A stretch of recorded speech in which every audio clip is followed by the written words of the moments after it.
সান্ত্বনা দেওয়ার জন্য। এই সূরাটা বেশ আশা জাগানিয়া সূরা, মোটিভেশনাল সূরা, ইন্সপিরেশনাল সূরা। আপনার মন খারাপ হলে আপনি এই সূরাটা পড়বেন, এই সূরাটা, এবং এটার পরে আরেকটা সূরা আছে, সূরাতু আলাম নাশরাহ, আপনার মন ভালো হয়ে যাবে। এটাকে দি অ্যান্টি ডিপ্রেসেন্ট সূরা বলে, মানে ডিপ্রেশন কাটায় ফেলে। আমাদের এরকম অনেক সময় হয় না যে হতাশ, দেয়ালে পিঠ ঠেকে গেছে, কোনো বের হওয়ার রাস্তা নাই, কই যাব, কোথাও সফলতা নাই, সবাই আমাকে ভুল বুঝতেছে, এরকম মাঝে মাঝে হয় না আমাদের? আমাদের সবার লাইফে আপস অ্যান্ড ডাউনস আছে। আপনি যখন ভারাক্রান্ত হবেন, কষ্টে থাকবেন, এই সূরাটা পড়বেন, দেখবেন যে আপনার ডিপ্রেশন দূর হয়ে গেছে।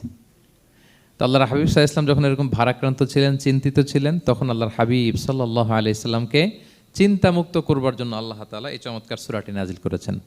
আল্লাহ নাজিল করলেন, আউযু বিল্লাহি মিনাশ শাইতানির রাজিম, বিসমিল্লাহির রহমানির রহিম, ওয়াদ-দুহা ওয়াল-লাইলি ইযা সাজা মা ওয়াদ্দাআকা রাব্বুকা ওয়া মা ক্বালা ওয়ালাল আখিরাতু খায়রুল লাকা মিনাল উলা ওয়ালা সাউফা ইউতিকা রাব্বুকা ফাতারদা।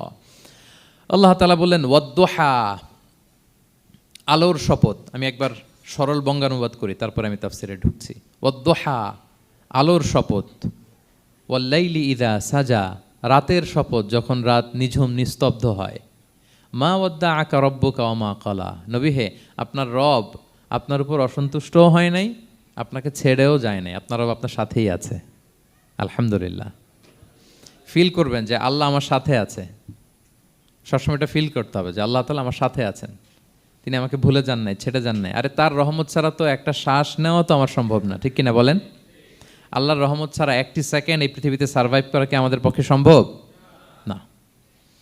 ওয়ালাল আখিরাতু খায়রুল লাকা মিনাল উলা, নবী হে, আপনার পরবর্তী সময় পূর্ববর্তী সময়ের চেয়ে অনেক ভালো হবে ইনশাআল্লাহ। মানে good days are coming in your life, ভালো সময় আসতেছে। ওয়ালা সাউফা ইউতিকা রাব্বুকা ফাতারদা, আর আপনার রব আপনাকে এত দিবেন আপনি খুশি হয়ে যাবেন। আপনার রব আপনাকে এত দিবেন আপনি নিয়ে কুলাতে পারবেন না। আলাম ইয়াজিদিকা ইয়াতীমান ফাআওয়া, নবী আপনি কি ইয়াতীম ছিলেন না, তিনি কি আপনাকে আশ্রয় দেননি? ওয়া ওয়াজাদাকা দাল্লান ফাহাদা, আপনি পথ খুঁজতেছিলেন, আল্লাহ আপনাকে পথ দেখিয়েছেন। ওয়া ওয়াজাদাকা আইলান ফাআগনা, আপনি নিঃস্ব রিক্ত হস্ত ছিলেন, আল্লাহ তাআলা আপনাকে ধনী বানিয়েছেন। ফাআম্মাল ইয়াতীমা ফালা তাকহার, খবরদার এতিমের সাথে কখনো কঠোর হবেন না। ওয়া আম্মা সাইলা ফালা তানহার, ফরিয়াদি যে সোয়াল করে হাত পাতে তাকে ধমক দিয়ে তাড়িয়ে দিবেন না। ওয়া আম্মা বিনি'মাতি রাব্বিকা ফাহাদ্দিস, আর আপনার রবের যে নেয়ামত আপনার প্রতি, এটার বর্ণনা করুন।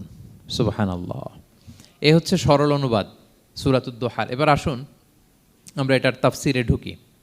আল্লাহ তাআলা প্রথমে দুইটা শপথ করলেন, কসম করলেন, দুইটা ওথ। আমরা যদি সংক্ষেপে ভাগ করি তাহলে 11 আয়াত বিশিষ্ট এই সূরাতে প্রথম 2 আয়াতে দুইটা শপথ আছে, তারপরের 3টা আয়াতে রাসূল সাল্লাল্লাহু আলাইহি ওয়াসাল্লামকে 3টা কনফার্মেশন দেওয়া হয়েছে, সুসংবাদ দেওয়া হয়েছে। এরপরের 3টা আয়াতে আল্লাহর হাবিব সাল্লাল্লাহু আলাইহি ওয়াসাল্লামের অতীতে আল্লাহ কী নেয়ামত দিয়েছেন সেটার একটা রিমাইন্ডার দেওয়া হয়েছে। আর সবশেষে 3টা ওয়ার্ক প্ল্যান দেওয়া হয়েছে, কর্মসূচি, সেগমেন্ট। আপনি এক নজরে কোরআন এগুলো পাবেন, এরকম সেগমেন্ট আকারে আমরা ভাগ করেছি।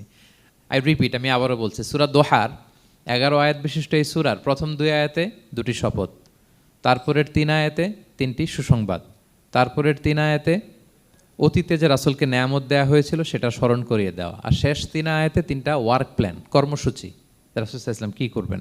ক্লিয়ার হয়ে গেছে না সূরাটা? আসুন এবার তাফসিরে ঢুকি। আল্লাহ তাআলা বললেন ওয়াদ-দুহা, নবী আলোর শপথ। আলো, দোহা মানে আলো। আমার সাথে আওয়াজ করে বলুন, দোহা মানে কি? আলো, সকালের আলো, প্রভাতের সূর্য কিরণ। দিনের প্রথম অংশে একটা সানশাইন থাকে না, খুব চমৎকার লাগে 9টা 10টার দিকে, হ্যাঁ, সানশাইন। এই সকালের সানশাইনটাকে আরবিতে বলে দোহা। এই জন্য এই সময় আল্লাহর হাবিব সাল্লাল্লাহু আলাইহি ওয়াসাল্লাম নামাজ পড়তেন, এটাকে বলে সলাতুদ দোহা, মানে দোহান নামাজ। এটাকে বলে সলাতুদ দোহা, দোহান নামাজ। তো দেখেন রাসূল সাল্লাল্লাহু আলাইহি ওয়াসাল্লামের মন ভালো করবার জন্য প্রথমে আল্লাহর ওয়ার্ডিংটা দেখেন, আল্লাহ তাআলা কেমন চমৎকার শব্দ চয়েস করেন। প্রথমে আল্লাহ বললেন আলো। আলো বললে তো মনটা ভালো হয়ে যায়, কি বলেন? এই আলো মানে আশার আলো, সম্ভাবনার আলো, প্রশান্তির আলো। ওয়াদ-দুহা, আলোর শপথ। মানে নবী আপনি হতাশ হবেন না, হাল ছাড়বেন না, ভরসা রাখুন। আপনি ঘর থেকে বের হন, দেখুন কি চমৎকার আলো, it's a beautiful day out there, যান, হোয়াট এ নাইস সানশাইন, কি চমৎকার উজ্জ্বল প্রভাতের সূর্য কিরণ। এত চমৎকার জলজলে সানশাইনিং এনভায়রনমেন্টে আপনার মন খারাপ হয় কি করে? ও দোহা, দোহার শপথ মানে প্রভাতের সূর্য কিরণের শপথ। আবার বললেন ওয়াল্লাইলি ইদা সাজা, রাতের শপথ যখন সে রাত নিঝুম হয়, গভীর হয়, নিস্তব্ধ হয়। দুইটা শপথ, আলোর শপথ আর রাতের অন্ধকারের শপথ। আলোর শপথ বলে বেসিকলি আল্লাহ তাআলা ওহির আগমনকে বুঝিয়েছেন, আর রাতের শপথ বলে আল্লাহ তাআলা বেসিকলি ওহির অনুপস্থিতিকে বুঝিয়েছেন। মানে রাত দিন দুইটাই যেমনি লাগে, আল্লাহ তাআলা বোঝাতে চাইলেন নবী আপনি টেনশন করবেন না, আমি উইথ ইউ, আমি আপনার সাথে আছি। ওহি আসা না আসা দুইটাই গুরুত্বপূর্ণ। রেগুলার যদি ওহি আসে এটা রিসিভ করতে আপনার কষ্ট হয়ে যাবে। আল্লাহর পক্ষ থেকে আসমানি কিতাবের যে ওহি, এটা সাধারণ কোনো কথা না। ইন্না সানুলকি আলাইকা কওলান সাকিলা, এটা খুব ভারী, হেভি ওয়েট। এটা পাহাড়ে নাজিল করলে লাউ আনজালনা হাযাল কুরআনা আলা জাবাল লারাআইতাহু খাশিআম মুতাসাদ্দিআম মিন খাশিয়াতিল্লাহ, এটা মাউন্ট এভারেস্টের উপর নাজিল করলে পাহাড় ভেঙে খান খান হয়ে যেত। শীতের রাতে কোরআন নাজিল হলে রাসূল সাল্লাল্লাহু আলাইহি ওয়াসাল্লাম ঘেমে একাকার হয়ে যেতেন, কপাল বেয়ে টপ টপ করে ঘাম পড়তে ওহি রিসিভ করতে যেয়ে। তিনি ওটের উপরে করে মরুভূমিতে চড়ছেন, ওহি নাজিল হলে ওটের বুক মাটিতে মিশে যেত। এক সাহাবার মাথায় পায়ের মধ্যে মাথা রেখে রাসূল সাল্লাল্লাহু আলাইহি ওয়াসাল্লাম শুয়েছিলেন, তখন ওহি নাজিল হলো। সাহাবা বলছেন ওহির ভারে মনে হচ্ছে যে আমার পায়ের হাড্ডিটাই ফেটে যাবে। তার মানে এটা খুব ভারী বাণী, খুবই ভারী, এটা সাধারণ কোনো কালাম না। তো এই যে রাসূল সাল্লাল্লাহু আলাইহি ওয়াসাল্লামের কাছে যে ওহি নাজিল হচ্ছিল, এটা যদি রেগুলার নাজিল হয়, এটা রিসিভ করা রাসূল সাল্লাল্লাহু আলাইহি ওয়াসাল্লামের জন্য সহজ হবে না, কঠিন হয়ে যাবে। রেগুলার ওহি নাজিল হলে এটার যে পাওয়ার, প্রেশার, রাসূল সাল্লাল্লাহু আলাইহি ওয়াসাল্লামের স্নায়ু এটা বরদাস্ত করতে পারবে না। তো আল্লাহ বোঝাতে চাইলেন নবী আমি কাফির রাজা বলে আপনাকে আমি ভুলে গেছি, কখনো না, নেভার এভার। বরং আপনার যাতে একটু রেস্ট হয়, আরাম হয়, আপনাকে একটু কমফোর্ট দেওয়ার জন্য আমি সাময়িকভাবে ইচ্ছে করে ওহিটা বন্ধ রেখেছি। সুবহানাল্লাহ পড়বেন না? আপনার যাতে একটু কমফোর্ট হয়, আপনার যেন একটু আরাম হয়, ওহি রিসিভ করে করে যেন আপনি অভ্যস্ত হতে পারেন, এজন্য আমি ইচ্ছা করে আপনাকে একটু আরাম দেওয়ার জন্য ওহি বন্ধ রেখেছি। সারাদিন যদি মানে দিনের 24 ঘন্টায় যদি সূর্য থাকে ভাল লাগবে? আচ্ছা বলেন 6 মাস টানা সূর্য ভাল লাগবে আপনার? রোদের গরমে আমরা অস্থির হয়ে যাব। তো 12 ঘন্টা সূর্যের আলোর পরে যেমনি রাতের দরকার আছে, আল্লাহ বোঝাতে চাইলেন ওহি নাজিল হওয়ার পাশাপাশি মাঝে মাঝে ওহি ব্রেক দেওয়ার দরকার আছে, ওহি বন্ধ থাকার দরকার আছে। ফলে আপনি হ্যাবিচুয়েটেড হবেন, ওহি রিসিভ করা না করা এটা আপনার জন্য ইজি হয়ে যাবে। যখন আপনি আপনার জন্য ওকে হয়ে যাবে তখন আমি লাগাতার ওহি নাজিল করব। তাহলে ওরা যে বলে আমি আপনাকে ভুলে গিয়েছি, না, আমি আপনাকে ভুলি নাই, বরং আপনার আরামের জন্য খানিকটা সময় আপনাকে বিশ্রামের সুযোগ করে দেওয়ার জন্য আমি আল্লাহ ওহি বন্ধ রেখেছি। সুবহানাল্লাহ। তার মানে আল্লাহ তাআলা নবীকে ভুলেন নাই বা নবী সাল্লাল্লাহু আলাইহি ওয়াসাল্লামের উপর অসন্তুষ্ট হন নাই, ইচ্ছে করে আল্লাহ তাআলা কিছুদিন ওহি বন্ধ রেখেছেন। প্রতিদিন সূর্য থাকলে যেমনি ভাল লাগে না, মানে 24 ঘন্টা, এজন্য 12 ঘন্টা সূর্য দিয়ে আল্লাহ 12 ঘন্টা রাত দিয়েছেন, আমাদের আরামের, বিশ্রামের, ঘুমের আয়োজন করেছেন। ঠিক তেমনি রেগুলার ওহি রিসিভ করলে রাসূল সাল্লাল্লাহু আলাইহি ওয়াসাল্লামের জন্য কষ্ট হয়ে যাবে, এজন্য ইচ্ছে করে আল্লাহ গ্যাপ দিয়েছেন। আল্লাহর হাবিব সাল্লাল্লাহু আলাইহি ওয়াসাল্লামের উপর আল্লাহ অসন্তুষ্ট হননি। এটাই আল্লাহ তাআলা বললেন যে ওয়াদ-দুহা ওয়াল-লাইলি ইযা সাজা, প্রভাতের সূর্য কিরণের শপথ, রাতের নিঝুম নিস্তব্ধ পরিবেশের শপথ। মা ওয়াদ্দাআকা রাব্বুকা ওয়া মা ক্বালা, আপনার রব আপনারে ভুলেও যায় নাই, আপনারে ছেড়েও যায় নাই, আপনার উপর নাখোশও হয় নাই। সুবহানাল্লাহ। আপনার রব আপনার সাথেই আছে, এটা সবসময় ফিল করবেন যে আমার রব আমার সাথে আছে। এটা ফিল করলে আপনার মধ্যে যে সাহস আসবে আপনি কল্পনাই করতে পারবেন না যে এত এনার্জি আপনার ভিতরে আসলো কি করে।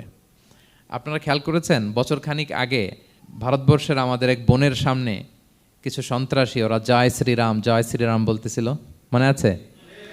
কিন্তু আমার ওই বোন মুস্কান কি বলছিল বলেন তো? তার এক আল্লাহু আকবারে from north to south, from east to west, the entire globe প্রকম্পিত হয়েছে। আমরা সবাই পড়েছি আল্লাহু আকবার, সবাই আমরা কি পড়েছি? আল্লাহু আকবার। কারণ সে ফিল করেছে যে আল্লাহ আমার সাথে আছে। মনকে তুমি বুঝিয়ে বলো আল্লাহ আছেন আমার সাথে, এটা ফিল করতে হবে। আল্লাহর হাবিব সাল্লাল্লাহু আলাইহি ওয়াসাল্লামকে আল্লাহ তাআলা এইটাই অ্যাসিউরেন্স দিলেন, কনফার্মেশন দিলেন যে মা ওয়াদ্দাআকা রাব্বুকা ওয়া মা ক্বালা, আপনার রব আপনাকে ভুলে যায় নাই, আপনার রব আপনার প্রতি অসন্তুষ্ট হয় নাই। আমি ইচ্ছা করে ওহিটা বন্ধ রেখেছি যাতে আপনার আরাম হয়। সুবহানাল্লাহ। আল্লাহর হাবিব সাল্লাল্লাহু আলাইহি ওয়াসাল্লামের প্রতি আল্লাহ তাআলা কতটা টেক কেয়ার করতেন দেখেন। রেগুলার ওহি নাজিল হলে রাসূল সাল্লাল্লাহু আলাইহি ওয়াসাল্লামের কষ্ট হয়ে যাবে, এজন্য তিনি কিছুদিন ওহি বন্ধ রেখে রাসূল সাল্লাল্লাহু আলাইহি ওয়াসাল্লামকে বিশ্রামের ব্যবস্থা করে দিয়েছেন। তাহলে প্রথম 3টা আয়াত ক্লিয়ার না সবার কাছে? আচ্ছা, প্রথম দুটো আয়াতে দুটো শপথ গেল, এরপরে তিনটা সুসংবাদ। সুসংবাদের প্রথমটা হলো আমি ভুলিও নাই ছাড়িও নাই, আপনার সাথে আছে। এরপর আল্লাহ বললেন ওয়ালাল আখিরাতু খায়রুল লাকা মিনাল উলা, নবী হে আপনার পরবর্তী সময় পূর্ববর্তী সময়ের চেয়ে ভালো হবে, নিশ্চয়ই আপনার পরবর্তী সময় পূর্ববর্তী সময়ের চেয়ে ভালো হবে। তার মানে গুড ডেইজ আর কামিং, ভালো সময় আপনার জীবনে আসছে, আপনি হতাশ হবেন না, নিরাশ হবেন না।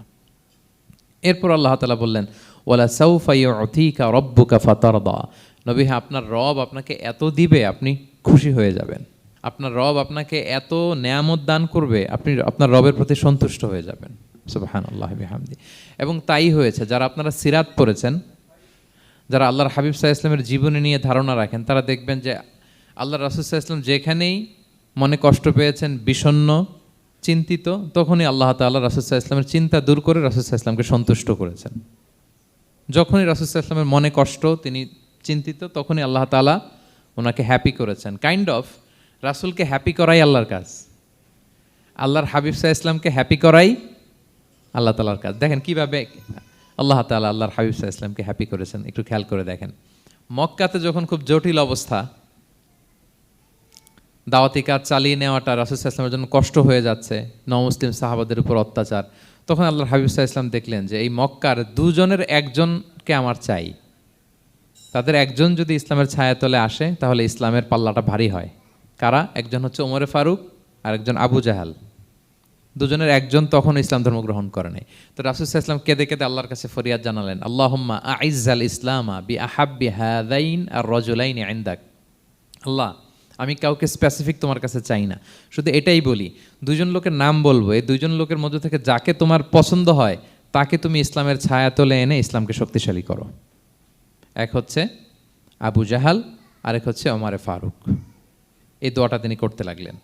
আর খুব চিন্তিত, দুজনের কেউই মুসলমান হয় না। একদিন হঠাৎ সাহাবারা বললেন ইয়া রাসূলুল্লাহ, আল্লাহর হাবিব সাল্লাল্লাহু আলাইহি ওয়াসাল্লাম তখন দারুল আরকামের ভেতরে বসা। সাহাবারা বললেন ইয়া রাসূলুল্লাহ আপনি এখান থেকে সরে যান, কারণ ওমরে ফারুক নাঙ্গা তলোয়ার নিয়ে আসতেছে আপনাকে হত্যা করবার জন্য। তো আল্লাহ রাসূল সাল্লাল্লাহু আলাইহি ওয়াসাল্লাম বললেন যে তোমরা সরে যাও, আমার মনে হচ্ছে ওই যে চোখের পানি ছেড়ে আমি দোয়া করেছি ওই দোয়া আজকে কবুল হতে শুরু করেছে, তোমরা সরো।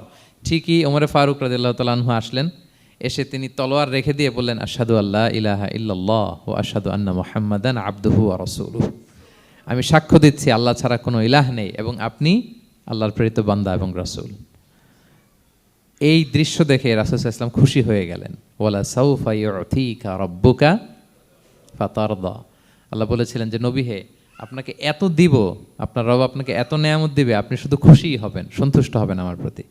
এদের রাসূল সাল্লাল্লাহু আলাইহি ওয়াসাল্লামের দোয়া কবুল করে আল্লাহ তাআলা ওমরে ফারুককে ইসলামের ছায়াতলে এনে ইসলামকে শক্তিশালী করলেন। ফাতারদা, রাসূল সাল্লাল্লাহু আলাইহি ওয়াসাল্লাম খুশি হয়ে গেলেন। এভাবে প্রতিটা ক্ষেত্রে। মক্কাতে যখন খুব কঠিন অবস্থা, রাসূল সাল্লাল্লাহু আলাইহি ওয়াসাল্লাম তায়েফে চলে গেলেন দাওয়াত দেওয়ার জন্য। নেইবরিং সিটি, আপনারা যে হজ উমরা করেছেন জানেন, মক্কার পাশের সিটি তায়েফ। দাওয়াত দিলেন, দাওয়াত প্রত্যাখ্যান করলো তারা। শুধু তাই না, ফিজিক্যালি হ্যারেস করা হলো আল্লাহর হাবিব সাল্লাল্লাহু আলাইহি সাল্লামকে। রাসূল সাল্লাল্লাহু আলাইহি ওয়াসাল্লামের জামা ধরে, গা ধরে টানা হেঁচড়া করা হলো, পাথর মারা হলো, তিনি রক্তাক্ত হলেন। হামালাতুল জিবাল, পাহাড়রক্ষী ফেরেশতারা বলল ইয়া রাসূলুল্লাহ আপনি যদি আদেশ দেন তায়েফের দুই দিকের পাহাড় দিয়ে এমন চাপা দিব পুরো তায়েফের জনপদ একেবারে ভ্যানিশ হয়ে যাবে। আল্লাহর হাবিব সাল্লাল্লাহু আলাইহি ওয়াসাল্লাম বললেন না, আমি আশা করি তাদের পরবর্তী নেক্সট জেনারেশনের কেউ না কেউ পড়বে লা ইলাহা ইল্লাল্লাহ মুহাম্মাদুর রাসূলুল্লাহ। তাই হয়েছে। এখন তায়েফে যান, শুধু মসজিদ আর মসজিদ, মসজিদ আর মসজিদ। কি চমৎকার পরিবেশ!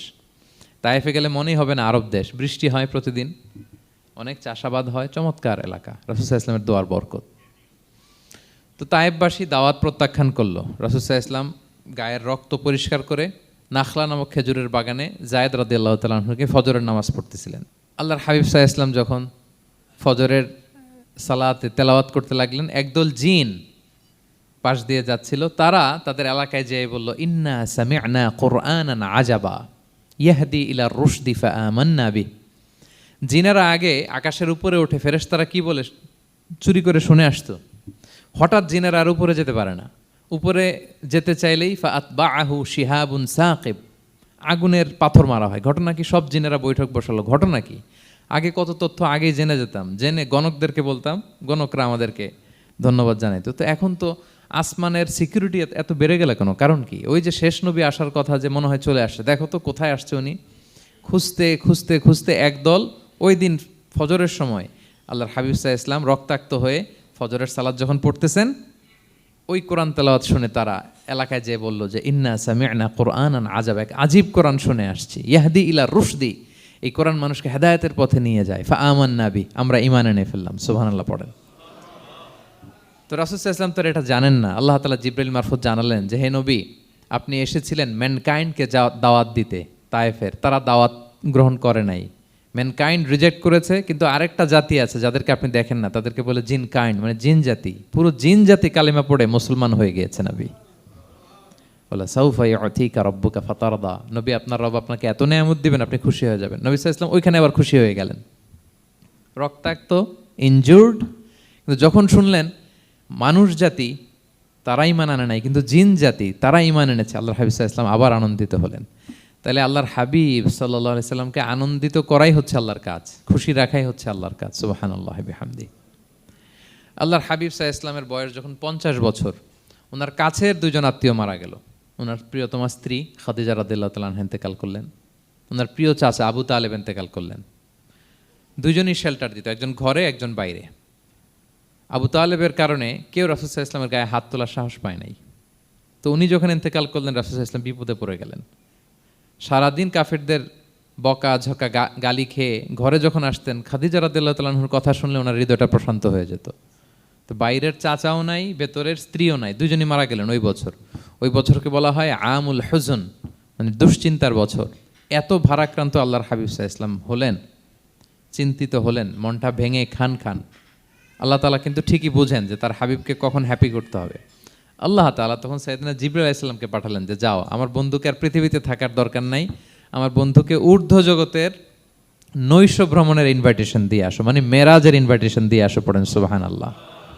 সুবহানাল্লাযী আসরা বিআবদিহি লাইলাম মিনাল মাসজিদিল হারামি ইলাল মাসজিদিল আকসা, মসজিদে হারাম থেকে মসজিদুল আকসায়, তারপরে উপরে সুম্মা দানা ফাতাদাল্লা ফাকানা কাবা কাউসাইনি আও আদনা।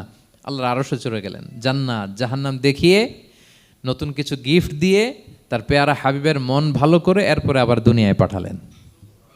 ওয়ালা সাউফা ইউতিকা রাব্বুকা ফাতারদা, নবী হে আপনাকে এত নেয়ামত দিব, আপনি শুধু খুশিই হবেন আর সন্তুষ্ট হবেন। সুবহানাল্লাহ। এবার বুঝতে পারতেছেন কিভাবে আল্লাহর হাবিবকে আল্লাহ তাআলা খুশি করেছেন। মক্কায় আর থাকতে পারতেছেন না, এমন অবস্থা যে কোনো সময় আল্লাহর হাবিব সাল্লাল্লাহু আলাইহি ওয়াসাল্লামকে হত্যা করা হবে। আল্লাহ তাআলা আল্লাহর হাবিবের জন্য নতুন জায়গার ব্যবস্থা করে দিলেন, তওবা কিংবা তাইবা, যেটাকে আমরা মদিনা বলি। তিনি মদিনায় গেলেন, আবার রাসূল সাল্লাল্লাহু আলাইহি ওয়াসাল্লামের হৃদয় প্রশান্ত হলো। কিন্তু মদিনায় যে তিনি কাবাকে মিস করতে আরম্ভ করলেন। আল্লাহর হাবিব সাল্লাল্লাহু আলাইহি ওয়াসাল্লাম নবী হওয়ার পরে টানা 14 বছর কিবলা ছিল কিন্তু বাইতুল মাকদিস। কিন্তু মক্কায় যখন তিনি ইবাদত করতেন, তিনি বাইতুল মাকদিসের দিকেই হয়েই নামাজ পড়তেন, কিন্তু সামনে কাবাটারে রাখতেন। কথা বুঝতে পেরেছেন?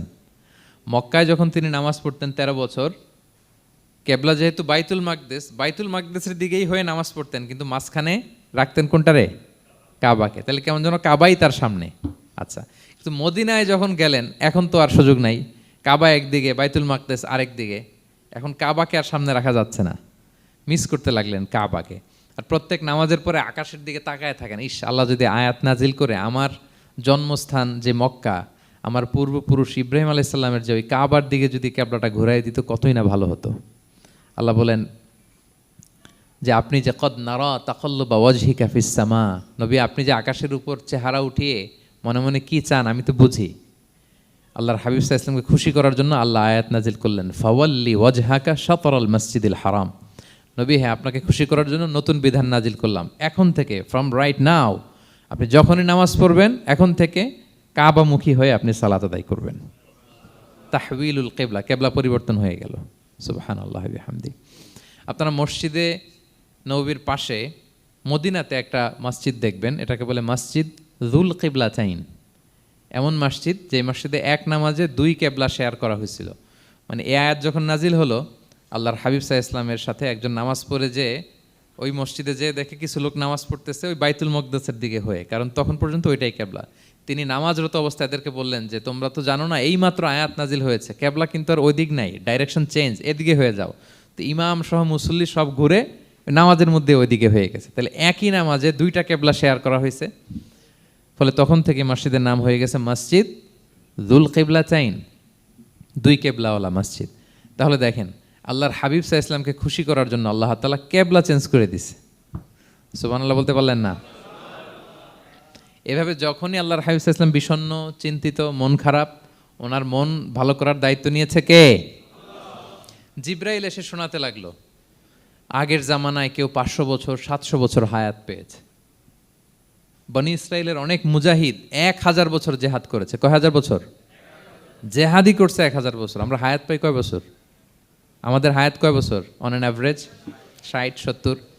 আল্লাহর হাবিব সাল্লাল্লাহু আলাইহি ওয়াসাল্লাম এটাই বলেছেন যে আমার উম্মতি মা বাইনা সিত্তিন ইলা 70, আমাদের গড় আয়ু 60 থেকে 70।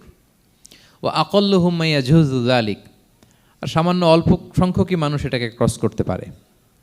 এই কথা শুনে যে আগের উম্মত 1000 বছর জেহাদ করছে, এটা শুনে রাসূল সাল্লাল্লাহু আলাইহি ওয়াসাল্লাম আবার কাঁদতে আরম্ভ করলেন, হায় রে আমার গুনাহগার উম্মতের কি হবে? আমার উম্মত তো 60-70ই শেষ, আমার উম্মতের কি হবে? আবার চিন্তিত, আবার কান্নাকাটি। তখন আল্লাহ তাআলা নাজিল করলেন, ইন্না আনজালনাহু ফি লাইলাতিল কদর ওমা আদরাকা মা লাইলাতুল কদর লাইলাতুল কদরি খায়রুম মিন আলফি শাহর। নবী আপনি কাঁদবেন না, ওদেরকে হায়াত দিছি বেশি, কদর দেই নাই। আপনার উম্মতকে হায়াত কম দিছি, কিন্তু আপনার উম্মতের জন্য আমি লাইলাতুল কদর রেখে দিয়েছি। এক কদরের রাতে আবাদত করলে খায়রুম মিন আলফি শাহর, 1000 মাস আবাদত করলে যে পরিমাণ সওয়াব, অতটুকু না, খায়ের এর চেয়ে বেশি সওয়াব আল্লাহ তাআলা আপনার উম্মতের আমলনামায় দিয়ে দিবেন। আবার আল্লাহর হাবিব সাল্লাল্লাহু আলাইহি ওয়াসাল্লাম মন ভালো হয়ে গেল। ওয়ালা সাউফা ইউতিকা রাব্বুকা, সবাই বলেন ওয়ালা সাউফা ইউতিকা রাব্বুকা ফাতারদা। নবী হে এত দিব, আপনি শুধু হ্যাপি হবেন, হ্যাপি। এরপরে বদরের যুদ্ধে বিজয় দান করলেন, মক্কা বিজয় দান করলেন, তাবুক যুদ্ধে বিজয় দান করলেন। সব শেষে জান্নাতে ওনার জন্য স্পেশাল একটা জায়গা থাকবে, ওই জায়গায় কেউ বসতে পারবে না। জায়গাটার নাম মাকামে মাহমুদ। ওমিনাল লাইলি ফাতাহাজ্জাদ বিহি নাফিলাতাল লাকা আসা আন ইয়াবআসাকা রাব্বুকা মাকামাম মাহমুদা। ওই মাকামে মাহমুদের সিংহাসনে আল্লাহর হাবিব সাল্লাল্লাহু আলাইহি ওয়াসাল্লাম বসবেন, ওনার জন্য স্পেশাল, খাস, কেউ এখানে বসতে পারবে না। তার মানে হ্যাপি শুধু দুনিয়াতেই করবে না আল্লাহ তাআলা, আল্লাহর হাবিবকে আখিরাতেও করবে। আল্লাহর হাবিব সাল্লাল্লাহু আলাইহি ওয়াসাল্লামকে কাউসার দেয়া হবে, ইন্না আতাইনা কাল কাউসার। হে নবী আপনাকে কাউসার দিয়েছি, এমন হাউজে কাউসার যে হাউজে কাউসারের সামনে পান পেয়ালা, যেটা দিয়ে পানি নিয়ে আপনি উম্মতকে খাওয়াবেন, এটার সংখ্যা আকাশের তারা যত বেশি তার চেয়েও বেশি। হাউজে কাউসারের পানি এটা দুধের চেয়েও সাদা, বরফের চেয়েও ঠান্ডা, মধুর চেয়েও মিষ্টি। এক ঢোক যে খাবে চিরকালের জন্য তার গলা থেকে তৃষ্ণা মিটে যাবে। He will never ever be thirsty again. একবার খাইছে তো শেষ। পেতে চান সেটা আল্লাহর হাবিবের কাছ থেকে? আমরা পেতে চাই কি চাই না বলেন? ইন্না আতাইনা কাল কাউসার। নবী আপনাকে আমি কাউসার দিয়েছি। সব শেষে আল্লাহর হাবিব সাল্লাল্লাহু আলাইহি ওয়াসাল্লাম সুপারিশ করার অনুমতি পাবেন, যেদিন কেউ সুপারিশ করতে পারবে না। সবাই বলবে নফসি নফসি নফসি নফসি, থার থার করে কাঁপবে। এক একজন নবী, ইব্রাহিম আলাইহিস সালাম, ঈসা আলাইহিস সালাম, মূসা আলাইহিস সালাম, থার থার করে কাঁপবে। আর আল্লাহর হাবিব সাল্লাল্লাহু আলাইহি ওয়াসাল্লাম ওই মাকামে মাহমুদে সিংহাসন ফেলে দিয়ে সেজদায় শুধু কাঁদতে থাকবে, আর সেজদার মধ্যে বলবে উম্মতি উম্মতি উম্মতি উম্মতি। হে আল্লাহ আপনি আমার গুনাহগার উম্মতকে বাঁচান, আল্লাহ আপনি আমার গুনাহগার উম্মতকে বাঁচান, আল্লাহ আপনি আমার গুনাহগার উম্মতকে বাঁচান। আল্লাহ তাআলা এটা সহ্য করতে না পেরে জিবরাইল আলাইহিস সালামকে বলবেন যে ওয়াসআলহু মা ইউবকিক, জিবরাইল যাও জিজ্ঞেস করো তো আমার বন্ধু এত কাঁদে কেন, কি চায় জিজ্ঞেস করো। তো আল্লাহর হাবিব সাল্লাল্লাহু আলাইহি ওয়াসাল্লাম বলবেন আল্লাহুম্মা উম্মতি উম্মতি, আল্লাহ আমার উম্মতকে বাঁচান, আমার গুনাহগার উম্মতকে বাঁচান। আল্লাহ তাআলা এবার জিবরাইল মারফত বলবেন যে ইযহাব ইলা মুহাম্মদ সাল্লাল্লাহু আলাইহি ওয়াসাল্লাম, যাও মুহাম্মদের কাছে যাও, ওয়াকুল লাহু, তাকে বলো দুনিয়াতে যেমনি কখনো কষ্ট পেতে দেই নাই, বারবার তাকে হ্যাপি করেছি, খুশি করেছি। ওয়া ইন্না সানুরদিকা ফি উম্মাতিকা ওয়ালা নাসুউক, আজকের এই কঠিন দিনেও আমার হাবিবকে আমি কষ্ট দিব না, তার উম্মতের ব্যাপারেও তাকে আমি খুশি করে দেব। তার গুনাহগার উম্মতের ব্যাপারেও আজকে মুহাম্মদ সাল্লাল্লাহু আলাইহি ওয়াসাল্লামকে আমি খুশি করে দেব। আল্লাহর হাবিব সাল্লাল্লাহু আলাইহি ওয়াসাল্লাম তখন সুপারিশ শুরু করবেন। আল্লাহু আকবার, আল্লাহু আকবার। ওয়ালা সাউফা ইউতিকা রাব্বুকা ফাতারদা। নবী হে আপনাকে এত নেয়ামত দিব আপনি নিয়ে কুলাতে পারবেন না। সব শেষে এই গুনাহগার উম্মতকে সুপারিশ করে জাহান্নাম থেকে নাম কাটিয়ে সবাইকে নিয়ে তিনি একটা ফ্ল্যাগ হাতে নিয়ে তিনি জান্নাতের দিকে ছুটবেন। ওই ফ্ল্যাগের মধ্যে লেখা থাকবে আলহামদু। কি লেখা থাকবে? মানে প্রশংসা, প্রশংসার পতাকা। নিজেও তো প্রশংসিত। মুহাম্মদ মানে কি জানেন? মুহাম্মদ মানে কি? প্রশংসিত। এই কারণে মুহাম্মদ সাল্লাল্লাহু আলাইহি ওয়াসাল্লামকে মক্কার লোকেরা গালি দিয়েও শান্তি পেত না। মানে যদি বলি এই প্রশংসিত লোকটা খারাপ, কথাটা হইল? প্রথমে আগে বলা লাগে কি? প্রশংসিত। মোহাম্মদ মানে কি? তো এই জন্য মক্কার লোকেরা রাসূল সাল্লাল্লাহু আলাইহি ওয়াসাল্লামকে মোহাম্মদ না বলে ডাকতো মুদাম্মাম, মানে নিন্দিত। তো মুদাম্মাম তো রাসূলের নাম না, রাসূল সাল্লাল্লাহু আলাইহি ওয়াসাল্লামের নাম কি? মোহাম্মদ, প্রশংসিত। এই জন্য গালি দিয়েও তারা মজা করতে পারতো না, সুবিধা করতে পারতো না। গালি দিলেও আগে প্রশংসা করে নেওয়া লাগতো। প্রথমে বলতো মোহাম্মদ পাগল, এরকম বলতো নাউযুবিল্লাহ, তার মানে প্রশংসিত লোকটা পাগল। হইলো? এটা গালি হয়েছে? ঘুরে ফিরে তো প্রশংসাই হয়ে গেল। তো আল্লাহর হাবিব সাল্লাল্লাহু আলাইহি ওয়াসাল্লাম লিওয়াউল হামদ, প্রশংসার ফ্ল্যাগ নিয়ে বিশাল উম্মতকে নিয়ে জান্নাতে অভিমুখে যাবেন এবং জান্নাতের দরজায় হি উইল বি দা প্রথম নক করবেন, প্রথম নক করবেন উনি। তখন জান্নাতের রক্ষী ফেরেশতা বলবে মান আনতা, কে? আল্লাহর হাবিব সাল্লাল্লাহু আলাইহি ওয়াসাল্লাম বলবেন আনা মুহাম্মদ, আমি মুহাম্মদ। তো ফেরেশতা বলবে আমরা দাঁড়ায় আছি এজন্য আল্লাহ বলে দিয়েছেন মুহাম্মাদের আগে কাউকে যেন এন্ট্রি দেয়া না হয়। আপনার আগে যেন কারো জন্য জান্নাতের দরজা না খুলি, স্পেশাল উপর থেকে অর্ডার আছে। আপনি যেহেতু নক করেছেন, ওয়েলকাম, আসেন। পুরো উম্মাহ নিয়ে আল্লাহর হাবিব সাল্লাল্লাহু আলাইহি ওয়াসাল্লাম জান্নাতে ঢুকবেন। ওয়ালা সাউফা ইউতিকা রাব্বুকা ফাতারদা, নবী হে আপনাকে অচিরেই এত নেয়ামত দিব আপনি সন্তুষ্ট হয়ে যাবেন। প্রথম দুইটা শপথ গেল, এরপর তিনটা সুসংবাদ গেল। এরপর আল্লাহ তাআলা অতীতে যে নবীর পাশে ছিলেন, অতীতে যে বিভিন্ন নেয়ামত দিয়ে আল্লাহর হাবিব সাল্লাল্লাহু আলাইহি ওয়াসাল্লামকে আল্লাহ তাআলা ধন্য করেছেন, এগুলো রিমাইন্ডার দিচ্ছেন যে নবী আপনি কেন চিন্তিত হন, আমি আগেও ছিলাম আপনার সাথে, এখনও আছি, ভবিষ্যতেও থাকব। তিনি বললেন আলাম ইয়াজিদকা ইয়াতীমান ফাআওয়া, তিনি কি আপনাকে ইয়াতীম অবস্থায় পাননি, তিনি কি আপনাকে আশ্রয় দেননি?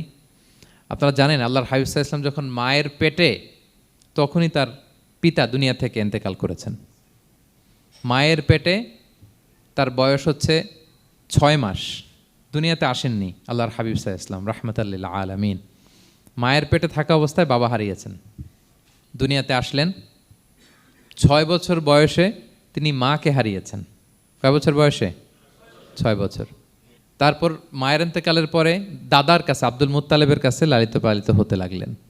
8 বছর বয়সে দাদাও ইন্তেকাল করলেন। বাবা চলে গেলেন জন্মের আগে, মা চলে গেলেন 6 বছর মানে শিশু থাকতে। 8 বছর বয়সে তো শিশু, দাদাও চলে গেলেন। 8 বছর বয়স থেকে আল্লাহর হাবিব সাল্লাল্লাহু আলাইহি ওয়াসাল্লাম চাচার কাছে এতিম অবস্থায় লালিত পালিত হতে লাগলেন। এবং আবু তালেব এত ভালোবাসতো, ইমান আনে নাই, শেষ পর্যন্ত ইমান আনেনি, শিরকের উপরে ইন্তেকাল করেছে, কিন্তু আল্লাহর হাবিব সাল্লাল্লাহু আলাইহি ওয়াসাল্লামকে এত ভালোবেসেছেন, বাবার যে কি মানে পিতৃ স্নেহের যে কি মায়া, এটা বুঝতে দেন নাই কখনো, এটার অভাব কখনো তিনি টের পান নাই, ওনার যে বাবা নাই আবু তালেবের কারণে। এতটা ভালোবেসেছেন, এতটা ভালোবেসেছেন। তার মানে কখনোই রাসূল সাল্লাল্লাহু আলাইহি ওয়াসাল্লামকে লালন পালন, রক্ষণাবেক্ষণ, টেক কেয়ারের কোনো গ্যাপ আল্লাহ তাআলা রাখেননি। হালিমাতু সাদিয়ার কাছে, পরে মায়ের কাছে, উম্মে আইমানের কাছে, দাদা আব্দুল মুত্তালিবের কাছে, পরে চাচার কাছে, একটার পর একটা স্লট বাই স্লট রেডি। সেটাই স্মরণ করে দিলেন যে নবী এমন তো হয় নাই যে আপনাকে লালন পালনের জন্য কেউ ছিল না। আলাম ইয়াজিদকা ইয়াতীমান ফাআওয়া, আপনার রব কি আপনাকে ইয়াতীম অবস্থায় আশ্রয়ের ব্যবস্থা করে দেননি? মানে তখন তো আমি ছিলাম আপনার সাথে, কেউ ছিল না, তখন তো আমি ছিলাম। তো আপনারা তো ভয় কিসের? আপনি হতাশ হবেন না, নিরাশ হবেন না, হাল ছাড়বেন না আপনি। তাহলে প্রিয় ভাইরা, আল্লাহর হাবিব সাল্লাল্লাহু আলাইহি ওয়াসাল্লাম ইয়াতীম অবস্থায় পৃথিবীতে এসেছিলেন এবং এজন্য ইয়াতীমের সাথে ভালো আচরণ তিনি করতে বলতেন আল্লাহর হাবিব সাল্লাল্লাহু আলাইহি ওয়াসাল্লাম। যারা এতিমকে ভালোবাসে আল্লাহ তাদেরকে ভালোবাসে। এবং আল্লাহর হাবিব সাল্লাল্লাহু আলাইহি ওয়াসাল্লাম বলতেন আনা ওয়া কাফিলুল ইয়াতীমি ফিল জান্নাতি কাহাতাইন, আমি এবং এতিমের রক্ষণাবেক্ষণকারী এইভাবে প্রতিবেশীর মতো জান্নাতে থাকব। এই দুই আঙ্গুলের মাঝে যেমনি গ্যাপ নাই, আমার আর এতিমের রক্ষণাবেক্ষণকারী তার বাড়ির মাঝখানে কোনো গ্যাপ থাকবে না জান্নাতে। We will be neighbour in paradise, জান্নাতে এরকম আমরা কাছাকাছি থাকবো। আল্লাহু আকবার পড়েন। তাহলে এতিমের রক্ষণাবেক্ষণকারীকে আল্লাহ তাআলা ভালোবাসেন। যারা এতিমকে পছন্দ করে না, এতিমকে তাড়িয়ে দেয়, তাদেরকে আল্লাহ পছন্দ করেন। আল্লাহ তাআলা বলেন আরাআইতাল্লাযী ইউকাযযিবু বিদ্দীন ফাযালিকাল্লাযী ইয়াদুউল ইয়াতীম, যারা আখিরাতকে অবিশ্বাস করে তারাই এতিমকে ঘাড় ধাক্কা দিয়ে তাড়িয়ে দেয়। কোনো বিশ্বাসী কখনো এতিমের সাথে খারাপ আচরণ করে না। আপনাদের যাদের মন শক্ত, অনেকের চোখ দিয়ে পানি নামে না। আমার এক আত্মীয় আছে খুব আল্লাহওয়ালা, আমার জীবনে এত আল্লাহওয়ালা আমি দেখি নাই, কিন্তু ওনার চোখ দিয়ে পানি নামে না।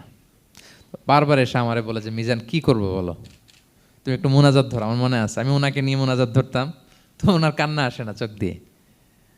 এত আল্লাহওয়ালা, খুব ভালো মানুষ, কিন্তু চোখ দিয়ে পানি নামে না। এটা অনেকের হয়, নানা কারণে হয়। আল্লাহর হাবিব সাল্লাল্লাহু আলাইহি ওয়াসাল্লাম বলেছেন, কারো যদি চোখ দিয়ে পানি না নামে বা হৃদয় নরম না হয়, তারা যেন এতিমের মাথায় হাত বুলিয়ে দেয়। এক সাহাবী এসে বলেন, ইয়া রাসূলুল্লাহ, আমার হৃদয়টা বড় শক্ত, হৃদয় নরম হয় না। রাসূল সাল্লাল্লাহু আলাইহি ওয়াসাল্লাম বললেন, তাই? আচ্ছা, আতুহিব্বু আন ইয়ালিনা কলবুক, তুমি কি চাও তোমার হৃদয় নরম হোক, ওয়া তুদরাকা হাজাতুক, এবং তোমার আশা পূরণ হোক? তিনি বললেন, হ্যাঁ। তখন রাসূল সাল্লাল্লাহু আলাইহি ওয়াসাল্লাম বললেন, ইরহামিল ইয়াতীম, এতিমের উপর রহম করো। ওয়ামসা আলা রাসি, এতিমের মাথায় হাত বুলিয়ে দাও। ওয়া আতইমহু মিন তুআমিক, তোমার খাবার এতিমকে খাওয়াও। তালিনু কলবুক, তোমার অন্তর নরম হবে। তুদরাকা হাজাতুক, তোমার ইচ্ছা পূরণ হবে। তাহলে হৃদয় যদি শক্ত থাকে, কার মাথায় হাত বুলাবেন? বুলাইছেন কখনো? হ্যাঁ, বুলিয়েছেন? খুঁজে খুঁজে হাত বুলাবেন। বাংলাদেশে তো অনেক অরফেনেজ আছে, অনাথ আশ্রম, ওখানে যাবেন। সুযোগ হলে একদিন যে একটু লাঞ্চ করলেন ওদের সাথে বসে, ডিনার করলেন, একসাথে খেলেন, ওদের মাথায় হাত বুলিয়ে দিলেন, সাধ্যমতো কিছু উপহার হাতে তুলে দিলেন, আপনার ইচ্ছা পূরণ হবে আর আপনার হৃদয় নরম হবে ইনশাআল্লাহ। আর এতিমকে আদর করা মানে নবী সাল্লাল্লাহু আলাইহি ওয়াসাল্লামের প্রতি ভালোবাসা দেখানো, কারণ আমার নবী এতিম হয়ে বড় হয়েছেন। এতিমের প্রতি ভালোবাসা প্রকারান্তরে নবী সাল্লাল্লাহু আলাইহি ওয়াসাল্লামের প্রতি ভালোবাসা দেখানো হয়, কারণ আমার নবী এতিম হয়ে বড় হয়েছেন। সুবহানাল্লাহ। কিন্তু তার বিপরীতে আমরা সমাজে কি দেখি? এতিমের মাথায় হাত বুলানো তো দূরের কথা, এতিমের সম্পদও খেয়ে ফেলে অনেকে। হ্যাঁ, এরকম আছে না? এতিমের সম্পদ দেদারসে গিলতেছে। কি যে আমাদের চিন্তাধারা! দেখবেন যে লোকটা এতিমের সম্পদ গিলে, ওরা রোজা অবস্থায় এক ঢোক পানি গিলাতে পারবেন কিনা দেখেন। যে বলেন একটু পানি খান তো, যে খাবে না কেন? হারাম। তো ওই হারাম কিন্তু গিলতেছে ইচ্ছা মতো। রোজা অবস্থায় এক ফোঁটা আপনি পানি গিলাতে পারবেন না এরে, কেন? হারাম। কিন্তু ওইদিকে ভাতিজার সম্পদ গিলতেছে দেদারসে। আল্লাহ বলেন, এটা ভাতিজার সম্পদ না, এটা তুমি জাহান্নামের আগুন পেটে ঢুকাচ্ছ। জাহান্নামের আগুন। ইন্নাল্লাযীনা ইয়াকুলুনা আমওয়ালাল ইয়াতামা যুলমান ইন্নামা ইয়াকুলুনা ফি বুতুনিহিম নারা ওয়া সায়াসলাউনা সাঈরা। যারা এতিমের সম্পদ খায়, এটা সম্পদ না, এটা জাহান্নামের আগুন তুমি পেটে ঢুকাচ্ছ। সো এতিমের প্রতি যেন আমরা নমনীয় হই, তাদের মাথায় হাত বুলাই, তাদের জন্য খরচ করি, তাদের প্রতি যেন আমরা দয়াদ্র হই, কারণ আমার নবী এতিম অবস্থায় বড় হয়েছেন। তাহলে নবী সাল্লাল্লাহু আলাইহি ওয়াসাল্লামকে এটা স্মরণ করে দিলেন, নবী আপনি তো এতিম ছিলেন, আমি তো আপনাকে রক্ষণাবেক্ষণের ব্যবস্থা করছি। আর কি করেছি? ওয়াওয়াজাদাকা দাল্লান ফাহাদা, নবী আপনাকে আমি এমন অবস্থায় পেয়েছি, আপনি পথ খুঁজতেছিলেন, আমি আপনাকে পথ দেখিয়েছি। You are searching the right path and I guided you to the right sense of direction. আপনি পথ খুঁজতেছিলেন, আমি পথ দেখাইছি। এখানে দল্লানের অর্থ পথভ্রষ্ট করা যাবে না। ওয়াজাদাকা দল্লান, হে নবী আপনাকে আমি পথভ্রষ্ট পেয়েছি, পরে পথ দেখাইছি, এরকম বলা যাবে না। এটা আল্লাহর হাবিব সাল্লাল্লাহু আলাইহি ওয়াসাল্লামের ক্ষেত্রে প্রযোজ্য নয়। অনেক বাংলা তাফসীর অর্থে আমি দেখেছি পথ হারা, নবী আপনাকে আমি পথ হারা পেয়েছি, পথ দেখেছি, এটাও খুব একটা সুন্দর না। সবচেয়ে সুন্দর হচ্ছে নবী আপনি পথ খুঁজতেছিলেন, সত্যের অনুসন্ধানী ছিলেন। অনেক সময় দেখবেন অনেক পথিক যেতে যেতে এমন এক জায়গায় যায়, দেখে 3 রাস্তা কিন্তু কোনো সাইনবোর্ড নাই। পুরাতন রাস্তাগুলোতে এরকম অনেক সময় হতো না আমাদের, 3 দিকে রাস্তা, কোনো সাইনবোর্ড নেই, তো যাবো কই? এটা বুঝালেন যে নবী আপনি পথ খুঁজতেছিলেন, আমি আপনাকে দেখিয়েছি, হে নবী এটাই সিরাতুল মুস্তাকিমের পথ। ওয়াজাদাকা দাল্লান ফাহাদা, আপনি পথ খুঁজতেছিলেন, আমি আপনাকে পথ দেখিয়েছি। তো ছোটবেলায় সাথে ছিলাম, পথ খুঁজতেছিলেন, পথ দেখালাম, আমি আপনার ভুললাম কোথায়? কাফিরদের কথায় মন খারাপ করেন কেন যে তারা বলে আমি আপনাকে ভুলেছি, ছেড়েছি? নো, নেভার এভার, আমি আপনার সাথেই আছি। তারপর আল্লাহ তাআলা বললেন ওয়াজাদাকা আইলান ফাআগনা, তিনি আপনাকে রিক্ত হস্ত, নিঃস্ব পেয়েছেন, সম্পদহীন অবস্থায় পেয়েছেন, পরে সম্পদশালী করেছেন। সুবহানাল্লাহ। আল্লাহর হাবিব সাল্লাল্লাহু আলাইহি ওয়াসাল্লাম শুরুতে সম্পদের অত যোগান ছিল না, পরে খাদিজা রাদিয়াল্লাহু তাআলা আনহার সাথে যখন বিয়ে হলো, আল্লাহ তাআলা সম্পদের কষ্ট দূর করলেন, কারণ খাদিজা রাদিয়াল্লাহু তাআলা আনহা অনেক বড় ব্যবসায়ী ছিলেন। বিয়ের আগে পার্টনারশিপে বিজনেস ছিল রাসূল সাল্লাল্লাহু আলাইহি ওয়াসাল্লামের সাথে। আল্লাহর হাবিব সাল্লাল্লাহু আলাইহি ওয়াসাল্লাম শ্রম দিয়েছেন, খাদিজা রাদিয়াল্লাহু তাআলা আনহার ইনভেস্টমেন্ট ছিল। তো ওই শ্রমে খাদিজা রাদিয়াল্লাহু তাআলা আনহার এক বান্ধবী, তিনি এমন প্রশংসা করলেন এসে আল্লাহর হাবিব সাল্লাল্লাহু আলাইহি ওয়াসাল্লামের ব্যাপারে যে এমন লোক আমি দেখি নাই, ওনার কথা বার্তা, চলন, কথন, ডিলিং সব আলাদা। পুরো কাফেলার মধ্যে উনি একরকম, পুরো কাফেলা আরেক রকম। এই কথা শুনে তো খাদিজা রাদিয়াল্লাহু তাআলা আনহা আকৃষ্ট হলেন যে এরকম একজন সৎ লোকই তো আমার চাই। প্রস্তাব দেয়া হলো, চাচাদের কাছে বিয়ে হয়ে গেল। এবং বিয়ের পরে খাদিজা রাদিয়াল্লাহু তাআলা আনহা নারীদের মধ্যে সর্বপ্রথম শাহাদা বাক্য পড়ে মুসলমান হয়েছিলেন। নিজের সব সম্পদ আল্লাহর হাবিব সাল্লাল্লাহু আলাইহি ওয়াসাল্লামের পায়ের সামনে এনে দিয়ে দিলেন, ইয়া রাসূলুল্লাহ আমার সম্পদ মানে আপনার সম্পদ, ইসলামের জন্য যত মনে চায় আপনি খরচ করেন। ওয়াজাদাকা আইলান ফাআগনা, আপনাকে আল্লাহ নিঃস্ব পেয়েছেন, সম্পদের ব্যবস্থা করে দিলেন। পরবর্তীতে মদিনায় যে খায়বার যুদ্ধের পরে অনেক সম্পদের ব্যবস্থা আল্লাহ তাআলা করে দিয়েছিলেন। তাহলে ছোটবেলায় ইয়াতিম ছিলেন, আল্লাহ টেক কেয়ার করলেন। পথ খুঁজতেছিলেন, আল্লাহ পথ দেখায় দিলেন। আর্থিক সমস্যা ছিল, এটাও আল্লাহ দূর করে দিলেন। এবার আল্লাহ তাআলা বিষ্ণু ঈসা ইসলামকে 3টা ওয়ার্ক প্ল্যান দিবেন, কর্মসূচি। 1 নম্বর কর্মসূচি হচ্ছে আম্মাল ইয়াতীমা ফালা তাকহার। নবী খবরদার এতিমের সাথে কখনো কঠোর আচরণ করবেন না। 1 নম্বর কর্মসূচি, কারণ আপনিই তো এতিম ছিলেন। এতিমের দুঃখ আপনি না বুঝলে বুঝবে কে? এতিমের সাথে কখনো কঠোর হবেন না। আল্লাহর হাবিব সাল্লাল্লাহু আলাইহি ওয়াসাল্লাম কখনো এতিমের সাথে কঠোর হন নাই। এতিম তো দূর কি বাত, কারোর সাথে তিনি কঠোর হন নাই। ওনার কাছে চাইলে উনি না বলতে পারতেন না। নো, নাই, দিব না, এটা বলতে জানতেন না। নো ওনার ডিকশনারিতে ছিল না, চাইলেই দিতেন। একবার আল্লাহর হাবিব সাল্লাল্লাহু আলাইহি ওয়াসাল্লামের কাছে একটা জামা। কয়টা? আপনার জামা কয়টা? আমার জামা কয়টা? জুব্বা তখন কয়টা ছিল? মাত্র একটা। তো এক ফরিয়াদি এসে বলে, ইয়া রাসূলুল্লাহ আতিনি কামিসান, আমার একটা জামা দেন, আমার জামা নাই। নবী সাল্লাল্লাহু আলাইহি ওয়াসাল্লামের জামা কয়টা তখন? ওনার কাছে চাইলে উনি না বলতে পারতেন? খুলে দিয়ে দিয়েছেন, নাও। এখন ওনার জামা আছে কয়টা? তো জামাও নাই, বেরও হতে পারে না। কি এক মুসিবত! আল্লাহ তাআলা আয়াত নাজিল করলেন, ওয়াল্লাযীনা ইযা আনফাকু লাম ইউসরিফু ওয়া লাম ইয়াকতুরু ওয়া কানা বাইনা যালিকা কাওয়ামা। নবী হে, যারা বিশ্বাসী তারা দানের সময় ভারসাম্য করবে। মানে অনেকগুলো থাকলে আপনার একটা দিতেন, ছিলই যখন একটা, ওইটার হকদার তো ফরিয়াদির চেয়ে আপনি বেশি। এখন যে দিয়ে দিলেন, আপনি পড়বেন কি? অনেকগুলো থাকলে না হয় আপনি দিতেন, ছিলই একটা, এটার সবচেয়ে যোগ্য, অধিকতম যোগ্য এবং হকদার তো আপনি। সুবহানাল্লাহ, সুবহান। কি নবী ছিল, কি নবী ছিল! না বলতে পারতেন না, মানুষকে ফিরিয়ে দিতে জানতেন না। আল্লাহ বললেন, নবী হে, আপনার প্রথম কর্মসূচি ফাআম্মাল ইয়াতীমা ফালা তাকহার। খবরদার এতিমকে কখনো, এতিমের প্রতি কঠোর হবেন না। 1 নম্বর কর্মসূচি। এটা শুধু নবীর জন্য কর্মসূচি নাকি আমাদের জন্য না? হ্যাঁ, সবার জন্য। এতিমদের সাথে যেন আমরা রূঢ় ভাষী না হই, তাদের সাথে যেন রূঢ় আচরণ না করি। 2 নম্বর, ও আম্মা সাইলা ফালা তানহার। ফরিয়াদিকে ধমক দিবেন না, হাত পাতলে ধমক দিবেন না। আমরা অনেক সময় ধমক দেই, আপনারা দেন কখনো? না, আমরা দিতে পারবো না। ধমক দিতে নিষেধ করেছেন আল্লাহ তাআলা। আম্মা সাইলা ফালা তানহার। যদি না থাকে বুঝিয়ে বলেন যে এখন পারতেছি না, কিন্তু ধমক দিবেন না কখনো। কারণ আপনি এখন বড় সাহেব হয়ে গেছেন, প্রাইভেট কারের পাশ থেকে দেখবেন যে স্যার 2টা টাকা দেন, কিছু খাই নাই। হায় রে, ছিঁড়া কাপড়, মলিন চেহারা, ভাঙ্গা একটা থালা হাতে নিয়ে, স্যার 5টা টাকা দেন।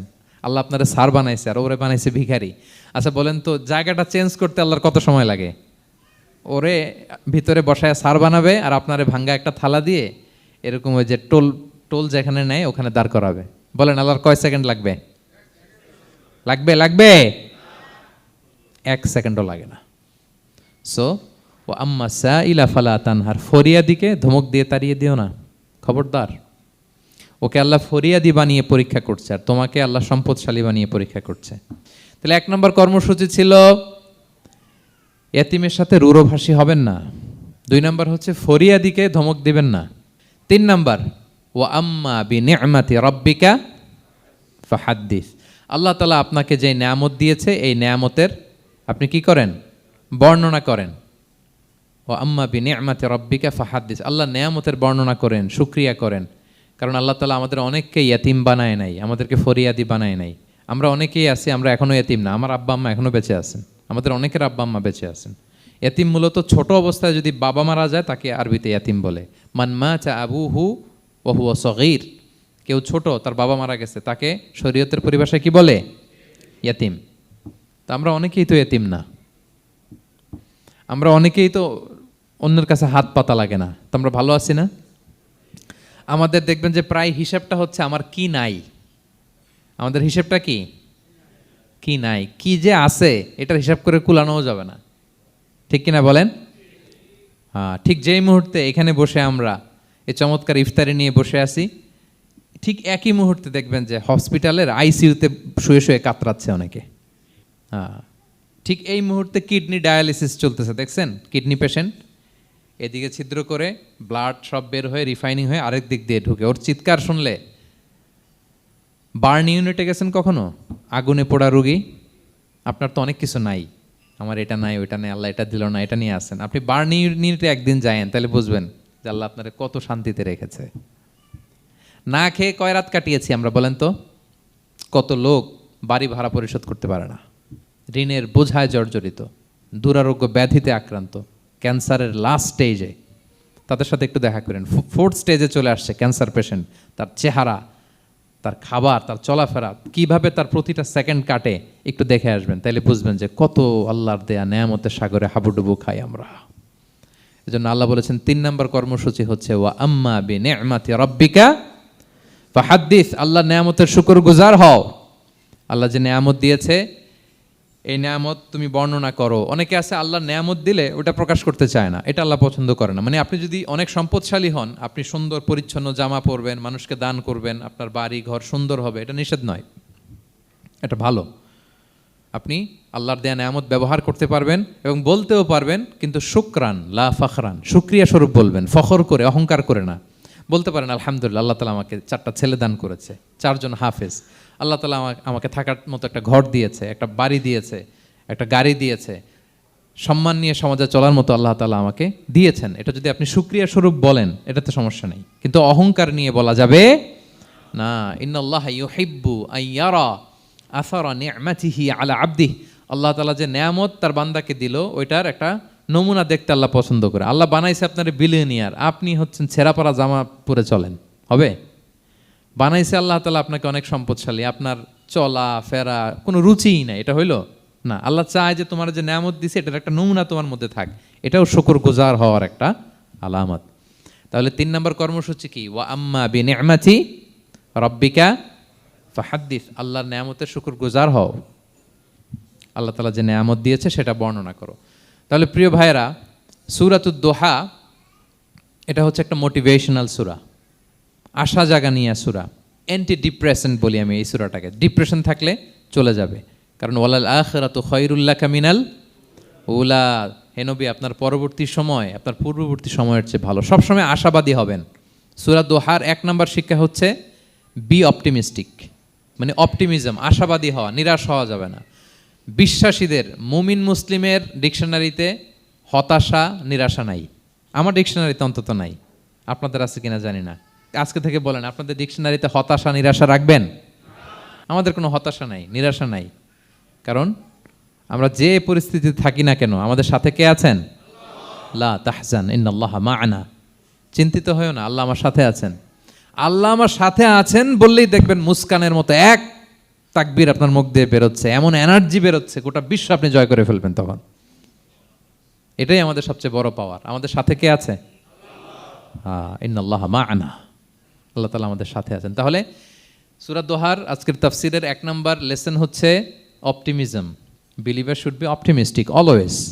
বিশ্বাসীরা আশাবাদী হয়, নিরাশ হয় না, হতাশ হয় না, হাল ছাড়ে না। বিশ্বাসীরা ভরসা রাখে এক মহান সত্তার উপর। আওয়াজ করে বলেন তো, তিনি কে? আল্লাহর উপর ভরসা রাখে, আমরা নিরাশ হই না। 2 নম্বর শিক্ষা হচ্ছে গ্রেটফুলনেস, কৃতজ্ঞতা। আপনার জীবনে অনেক কিছু আছে, নাই নাই বলবেন না, শুধু কমপ্লেইন করবেন না। অনেকে দেখবেন শুধু অভিযোগ, এটা নাই ওইটা নাই, এই পাইলাম না, ওর আছে এটা, ওর, আমার সাথে কেন এমন হয়, আমার সাথে শুধু আমার সমস্যা। এগুলো যারা বলে তাদেরকে আল্লাহ নেয়ামত আরও ছিনিয়ে নেয়। বরং যারা অল্প পেয়েও বলে আলহামদুলিল্লাহ, তাদেরকে নেয়ামত দেওয়ার ধারাবাহিকতা আল্লাহ তাআলা অব্যাহত রাখেন। সব অবস্থায় আলহামদুলিল্লাহ, যে কোনো পরিস্থিতিতে, যে কোনো অবস্থায় কি বলবো আমরা? আপনি খেয়াল করে দেখেন না যে আপনার কি কি আছে, কত কিছু যে আপনার আছে, অবাক করা। 3 নম্বর কাইন্ডনেস। 3 নম্বর লেসন হচ্ছে কাইন্ডনেস, দয়া। আমরা যেন অন্যের প্রতি দয়াশীল হই। আপনি অন্যের প্রতি দয়ালু হলে আপনার প্রতি দয়ালু হবো কে? ওয়াল্লাহু ফি আউনি আবদিহি মা দামাল আবদু ফি আউনি আখি। আল্লাহ ততক্ষণ পর্যন্ত কোনো বান্দার সাহায্যে থাকে যতক্ষণ পর্যন্ত ওই বান্দা তার ভাইয়ের সাহায্যে থাকে। তাহলে বলেন তো, আল্লাহর সাহায্য পাওয়ার প্রথম শর্ত কি? অন্যের জন্য সাহায্যের হাত বাড়িয়ে দেওয়া। তাহলে মনে থাকবে তো? নাকি এতিমকে ধাক্কা দিয়ে বের করে দিবেন, ফরিয়াদিকে ধমক দিবেন একটা? বড় সাহেব তো আপনি, বড় স্যার, খবরদার। তাহলে 1 নম্বর লেসন অপটিমিজম। আমরা হতাশ হব না, হতাশা আমাদের ডায়েরিতে নাই, আমরা আশাবাদী, আমরা আল্লাহর রহম ভরসার ভিখারি, ঠিক কিনা বলেন?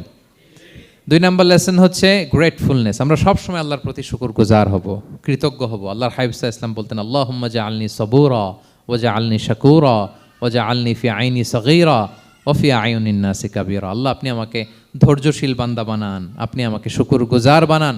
আল্লাহ আমার চোখে আমাকে ছোট বানান, আল্লাহ গোটা বিশ্বের মানুষের চোখে, জনতার চোখে আমাকে বড় বানান। আওয়াজ করে পড়েন আমিন। এই দোয়াটা বেশি বেশি পড়বেন। আর সব শেষে আমরা যেন কাইন্ড হতে পারি, অন্যের প্রতি দয়ালু হতে পারি। যে রহম করে সে রহম প্রাপ্ত হয়, যে অন্যকে দয়া দেখায় সে আল্লাহর পক্ষ থেকে দয়া পায়। আল্লাহ তাআলা আমাদের সবাইকে কথাগুলো বোঝার ও আমল করার তৌফিক দান করুক।